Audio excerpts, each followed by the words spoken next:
अरे ओ बूढ़ी औरत, क्या तुझे सच में लगता है ये गाय तेरा कर्ज चुकाएगी? जब पेट में भूख लगेगी तब क्या यही गाय तुझे रोटियां थाली में सजा कर देगी? अपने लिए तो 2 वक्त की रोटी मुश्किल से जुटा पाती है और सारी श्रद्धा इस जानवर पर लुटा रही है। भगवान ने जब तुझसे मुंह मोड़ लिया है तो तू इस जानवर से किसी चमत्कार की उम्मीद लगाए बैठी है। लोगों की भीड़ में कुछ हंसने लगे, कुछ ने चुपचाप सिर झुका लिया। मगर गोमती, उसके चेहरे पर न कोई शिकन, न कोई गुस्सा, बस एक शांत मुस्कान। और वो बोली, जिस दिन समय पलटेगा उस दिन यही गाय कुछ ऐसा करेगी जिसकी कोई कल्पना भी नहीं कर सकता। हर सुबह जैसे ही सूर्य की पहली किरण गांव के पुराने मंदिर की सीढ़ियों पर पड़ती, गोमती अपने कांपते हाथों में रोटियों की थाली लेकर मंदिर की ओर चल पड़ती। वह अकेली रहती थी। उसका बेटा शहर में नौकरी करता था, कभी कभार चिट्ठी या पैसे भेज देता था। अपनी छोटी सी पेंशन और खेत के थोड़े बहुत अनाज से वह हर दिन गाय की सेवा करती। लोग तरह तरह की बातें करते, कोई श्रद्धा कहता, कोई सनक। सबसे ज्यादा तंज कसता था गांव का महाजन रामलाल। वह हमेशा कहता, अरे गोमती, रोटियां बर्बाद मत कर, ये कोई चमत्कारी गाय नहीं है, तुझे कुछ नहीं मिलेगा सिवाय धोखे के। मगर गोमती हर बार सिर्फ मुस्कुरा देती थी, जैसे वो जानती हो कि समय के पास हर जवाब है। फिर एक दिन गांव में अनहोनी शुरू हो गई। कुएं का पानी सूखने लगा, खेत बंजर होने लगे, जानवर एक एक करके बीमार पड़ने लगे। मंदिर का पुजारी चिंतित था, लेकिन रामलाल सबको समझाता, यह सब तो मौसम की मार है, इन अंधविश्वासों में मत पड़ो। लेकिन फिर एक रात कुछ ऐसा हुआ जिसने सबकी सोच को झकझोर दिया। मंदिर की सीढ़ियों पर एक विशाल काला नाग बैठ गया, इतना भयंकर कि लोगों की रूह कांप उठी। पूरे गांव में डर का माहौल फैल गया, कोई पास जाने की हिम्मत नहीं कर पाया। अगली सुबह जब ये खबर गांव में फैली तो लोग मंदिर की ओर दौड़ पड़े। कोई इसे देवता का संकेत मान रहा था तो कोई अशुभ शकुन। लेकिन रामलाल फिर भी अपनी जुबान से बाज नहीं आया। ये सब पाखंड है, किसी को बुलाओ और इस सांप को भगाओ। तभी सबकी आंखों ने वो दृश्य देखा जिसे भूल पाना किसी के लिए संभव नहीं था। वो गाय, वही गाय जिसे गोमती रोज रोटियां खिलाती थी। वह सीधी नाग के पास जाकर खड़ी हो गई, न डरी न रुकी। और सबसे हैरान कर देने वाली बात, वो नाग बिना किसी को नुकसान पहुंचाए चुपचाप वहां से चला गया। पूरा गांव अवाक रह गया। लोग सन्न थे और रामलाल, उसके तो चेहरे का रंग ही उड़ गया। तभी भीड़ में से एक जटाधारी साधु सामने आए। उनके चेहरे पर तेज था और आंखों में गहराई। उन्होंने रामलाल की ओर देखा और बोले, रामलाल, गाय कोई साधारण जानवर नहीं है, ये हमारी माता है। जब तक ये है तब तक रक्षा है। जिस दिन ये रूठ गई उस दिन विनाश कोई नहीं रोक सकेगा। रामलाल अब बिल्कुल शांत था। उसकी आंखों में पहली बार पश्चाताप की झलक थी। उसने धीरे से कहा, हे महात्मा, कृपया हमें इस रहस्य को समझाइए। साधु मुस्कुराए और बोले, मैं तुम सबको गाय माता की एक दिव्य कथा सुनाता हूँ। एक ऐसी कथा जो आत्मा को झकझोर देती है। गाय की सेवा मात्र दया नहीं, बल्कि बहुत बड़ा पुण्य है।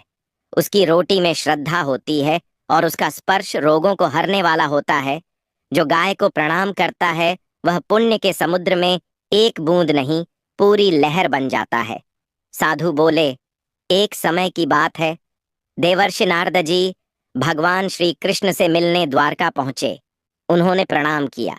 श्री कृष्ण ने उन्हें हर्ष से गले लगाया और पूछा, हे देवर्षि, आज आप अचानक द्वारका कैसे? नारद मुस्कुराए और बोले, प्रभु, पृथ्वी पर भ्रमण करते हुए मैंने 2 विरोधाभास देखे। कुछ लोग गायों की पूजा कर रहे थे, उन्हें माता मानते थे। वहीं कुछ निर्दयी लोग गायों पर अत्याचार कर रहे थे। यह देखकर मेरा हृदय बेचैन हो गया। मुझे जानना है, गाय की सेवा का फल क्या है और उन पापियों का क्या हश्र होता है जो उन्हें पीड़ा देते हैं। भगवान श्री कृष्ण मुस्कुराए और बोले, देवर्षि, जो लोग गायों पर अत्याचार करते हैं वे अपने कर्मों से स्वयं अपने लिए नरक का द्वार खोलते हैं। लेकिन जो श्रद्धा से गाय की सेवा करते हैं उन्हें न केवल इस जीवन में सुख मिलता है, बल्कि परलोक में भी दिव्य लोकों की प्राप्ति होती है। गाय की सेवा ब्रह्मा, विष्णु, महेश की सेवा के समान है। भगवान श्री कृष्ण बोले, हे देवर्षि, मैं तुम्हें एक प्राचीन रहस्य कथा सुनाता हूँ जो केवल सुनने मात्र से ही मनुष्य के सारे पापों का नाश कर देती है। जो इसे श्रद्धा से सुनेगा और दूसरों को सुनाएगा, उसके जीवन में कभी दरिद्रता नहीं रहेगी। मृत्यु के उपरांत उसे देवर्षि मेरे नारद परम के धाम चेहरे पर गोलोक में आस्था स्थान की मिलेगा। ज्योति झलकने लगी। उन्होंने हाथ जोड़कर कहा, हे प्रभु, यह मेरा सौभाग्य है कि मैं आपके श्रीमुख से यह पवित्र कथा सुनने का अवसर पा रहा हूँ। मैं इसे पूरी श्रद्धा से सुनूंगा और संपूर्ण पृथ्वी पर इसका प्रचार करूंगा। श्री कृष्ण बोले, बहुत समय पहले पृथ्वी पर वैवस्वत मनु के वंश में एक तेजस्वी, धर्मनिष्ठ और पराक्रमी राजा हुए, महाराज दिलीप। उन्होंने न्याय से राज्य किया, सदैव प्रजा की भलाई को ही अपना धर्म माना। उनकी रानी सुदक्षिणा मगध देश की राजकुमारी थीं, जो अपने पति के साथ धर्म के मार्ग पर चलने वाली आदर्श पतिव्रता थीं। परंतु वर्षों बीत गए और उन्हें संतान प्राप्ति नहीं हुई। यह बात महाराज दिलीप को भीतर तक व्यथित करने लगी। वे बार बार स्वयं से प्रश्न करते, मैंने धर्म का पालन किया, किसी के साथ अन्याय नहीं किया, फिर भी संतान सुख से वंचित क्यों हूं? आखिरकार उन्होंने अपने इस मानसिक संताप का समाधान ढूंढने के लिए महर्षि वशिष्ठ की शरण लेने का निश्चय किया। राजा और रानी दोनों विनम्रता पूर्वक वशिष्ठ जी के आश्रम पहुंचे। उस समय महर्षि वशिष्ठ अपनी पत्नी अरुंधति के साथ ध्यान में लीन थे। ध्यान समाप्त होने पर राजा ने उन्हें साष्टांग प्रणाम किया। वशिष्ठ जी ने आशीर्वाद देकर पूछा, राजन, आप जैसे धर्मपरायण सम्राट का वन में आगमन किस कारण हुआ? राजा ने करबद्ध होकर कहा, गुरुदेव, मैं किसी भौतिक सुख के लिए नहीं आया हूँ, अपितु एक पीड़ा के समाधान के लिए आपके चरणों में उपस्थित हुआ हूँ। वर्षों बीत चुके हैं, परंतु हमें संतान प्राप्त नहीं हुई। कृपया अपनी दिव्य दृष्टि से हमारा दोष झांत करें और समाधान बताएं। महर्षि वशिष्ठ कुछ समय तक ध्यान मग्न हो गए, फिर अपनी दिव्य दृष्टि से भूतकाल को देखा और गंभीर स्वर में बोले, हे राजन, आपके जीवन में संतानहीनता का कारण एक पुरानी भूल है, जिसे आपने आज तक महसूस नहीं किया। जब आप स्वर्गलोक से लौट रहे थे, तब मार्ग में एक कल्प वृक्ष के नीचे कामधेनु गाय और उसका नन्हा बछड़ा खड़ा था। वे भूखे थे, दुर्बल थे और करुणा से आपकी ओर देख रहे थे। उस क्षण गाय ने आपसे सहायता मांगी, किंतु आप अपनी प्रसन्नता में इतना लीन थे कि उसकी पुकार अनसुनी कर दी। आपने न भोजन दिया, न नमस्कार किया। उस गाय ने आपको कुछ नहीं कहा, लेकिन भीतर से बहुत दुखी हुई। उसी क्षण उसने आपको शाप दे दिया। जो मनुष्य गाय की पीड़ा देखकर भी नजरअंदाज करता है, उसे संतान का सुख नहीं मिलता। वही शाप आज भी प्रभाव में है। राजा दिलीप का चेहरा सफेद पड़ गया। वे व्याकुल हो उठे और बोले, गुरुदेव, मैंने अनजाने में इतना बड़ा पाप किया, मुझसे घोर भूल हुई।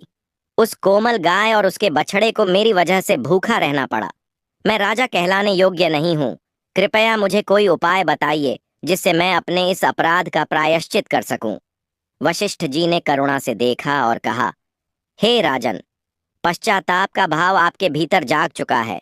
यही पहला कदम है। इस पाप से मुक्ति का एक ही उपाय है। मेरे आश्रम में नंदिनी नामक जो गाय है, वह उसी कामधेनु की पुत्री है। आप और रानी दोनों उसकी सेवा करें, उसे भोजन कराएं, उसकी रक्षा करें। जंगल में जहां जहां वह जाए, उसके पीछे पीछे जाएं। उसे कष्ट न हो, इसका ध्यान रखें। जब वह आश्रम लौटे, तब रानी स्वयं उसकी सेवा करे, तभी आपकी यह बाधा दूर होगी। इतना कहते ही जैसे कोई चमत्कार हुआ हो, नंदिनी गाय आश्रम के द्वार पर प्रकट हो गई। उसकी चाल में गरिमा थी और आंखों में करुणा।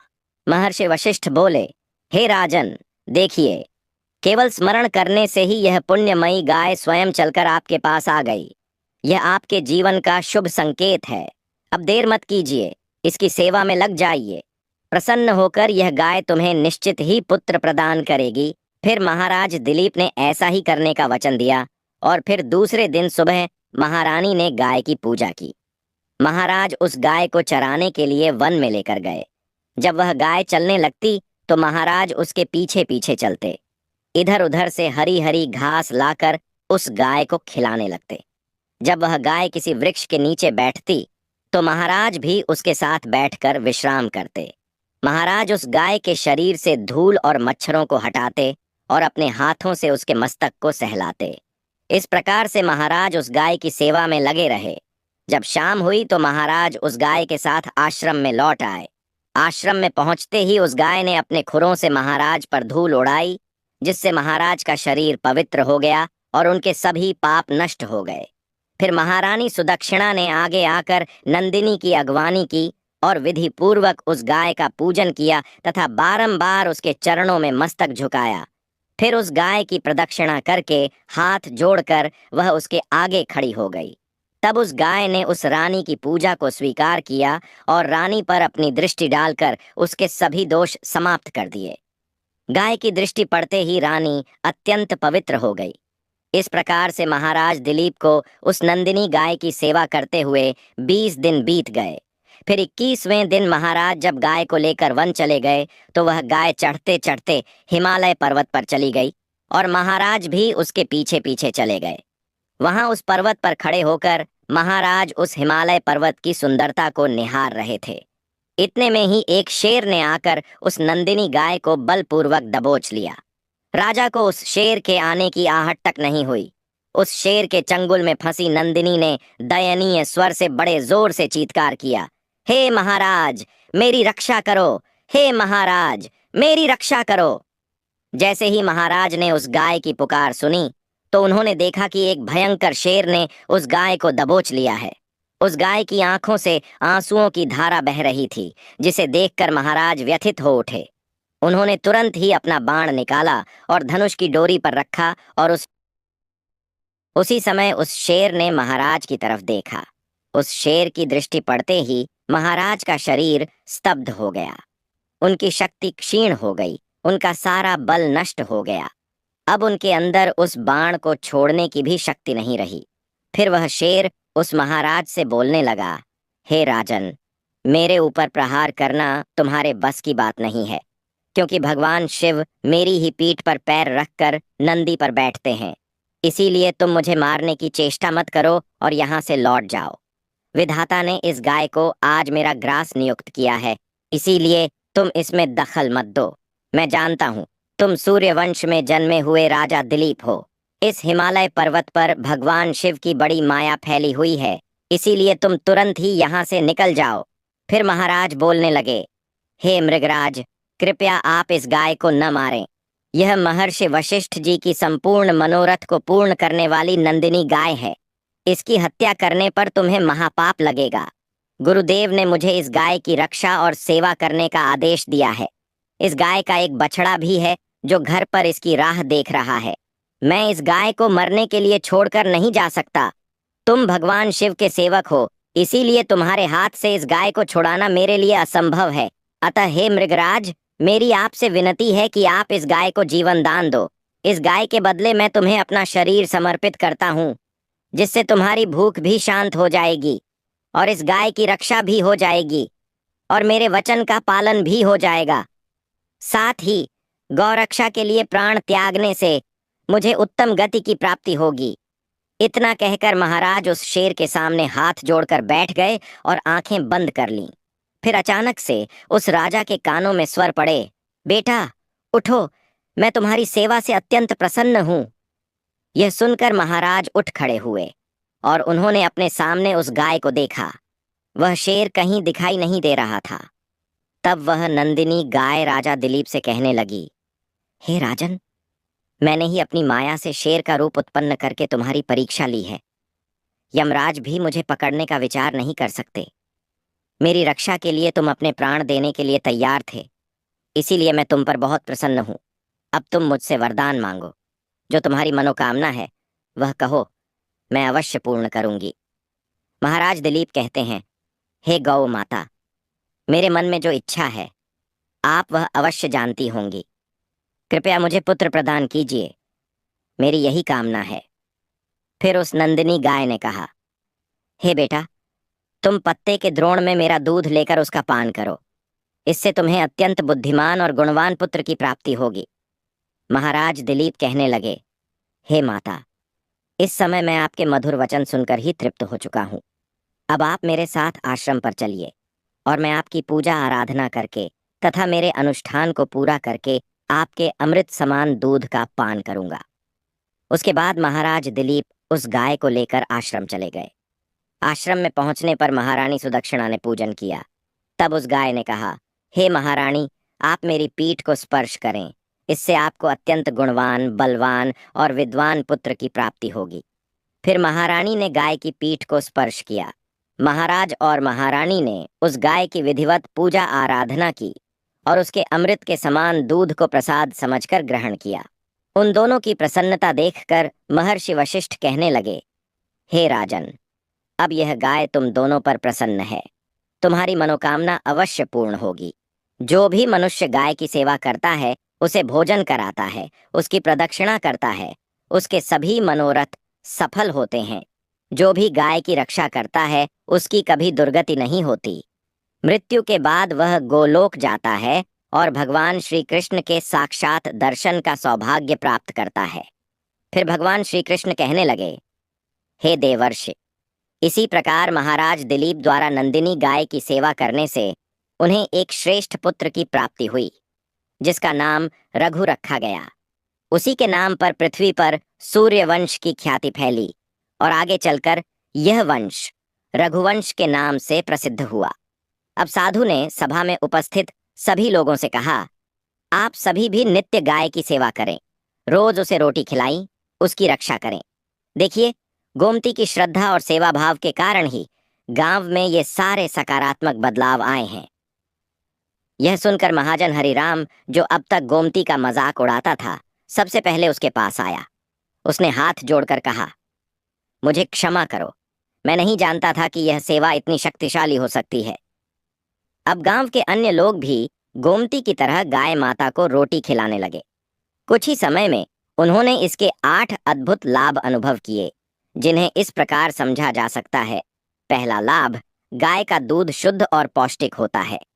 इसके सेवन से शरीर में ऊर्जा बनी रहती है और अनेक रोगों से बचाव होता है। श्रद्धा पूर्वक इसका पान करने से तन और मन दोनों स्वस्थ रहते हैं। दूसरा लाभ, गाय के शरीर के विशिष्ट अंगों जैसे कूबड़ को छूने से शारीरिक और मानसिक दोष दूर होते हैं। यह धार्मिक क्रिया व्यक्ति को मानसिक शांति और सकारात्मक ऊर्जा देती है। तीसरा लाभ, गाय का दान अत्यंत पुण्यकारी माना गया है। इससे समस्त पाप नष्ट होते हैं और यह वैतरणी पार कराने जैसा पुण्यदायक माना गया है, जो जीवन की कठिनाइयों से मुक्ति का प्रतीक है। चौथा लाभ, जो महिलाएं गाय को रोज रोटी खिलाती हैं, उनके जीवन में सौभाग्य और समृद्धि आती है। यह कार्य घर में सुख, शांति और शुभता बनाए रखता है। छठा लाभ, गाय की पूजा से सभी पाप नष्ट हो जाते हैं। धार्मिक मान्यता है कि इससे आत्मा की शुद्धि होती है और पापों का प्रक्षालन होता है। सातवां लाभ, गाय की सेवा से व्यक्ति की इच्छा शक्ति और मनोकामनाएं पूर्ण होती हैं। यह शुभ और पुण्य का प्रतीक मानी जाती है, जो सभी मनोरथों को सिद्ध करती है। आठवां लाभ, गाय की सेवा से दरिद्रता दूर होती है। यह विश्वास है कि गाय की पूजा और सेवा से जीवन में समृद्धि और खुशहाली आती है। दोस्तों, आपको यह कथा कैसी लगी? कृपया कमेंट करके जरूर बताएं। अगर जानकारी अच्छी लगी हो तो वीडियो को लाइक करें और कमेंट में जय गौ माता जरूर लिखें। साथ ही हमारे चैनल को सब्सक्राइब करें ताकि आप हमारे और भी प्रेरणादायक कहानियों का आनंद ले सकें। आप सभी का बहुत बहुत धन्यवाद। जय श्री कृष्ण।